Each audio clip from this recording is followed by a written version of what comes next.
was diagnosed with cystic fibrosis when I was 6, but I'd had it from birth, but it wasn't diagnosed until I was 6 years old.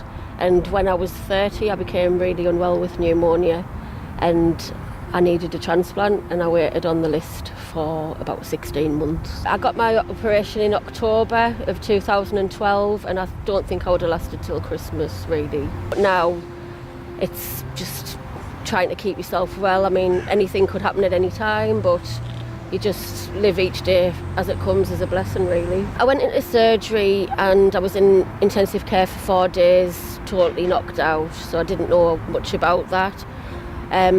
After that, I came round I had tubes in my mouth and things, and then following that, on the Thursday, which was about a week later, I went down to high dependency unit, and I was there with a lot of drains in. I had 4 drains in around my chest, and I became very swelled up. So I went from a size 8 to a size 22 in like 5 days. So I was like, what have you done to me? But it's just because of the process of them pumping you full of all of the things to make you stay alive, I guess. Just over a week after my operation, the physios have you on exercise bikes. When I was young, I was really active. I used to dance and swim a lot. I was very reluctant to do physio when I hit my teenage years, so I think I just rebelled against treatment a lot.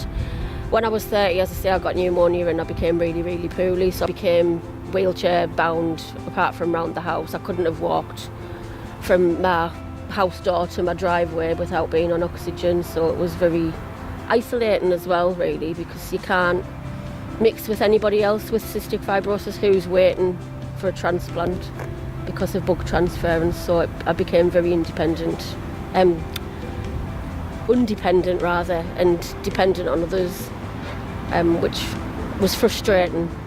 I support the Freeman Heart and Lung Transplant Association. I'm part of the Freeman sports team who take part in the British Transplant Games that's held every year in different parts of the country. You know, I've had my transplant for just over 6 years now, and without it I wouldn't be here.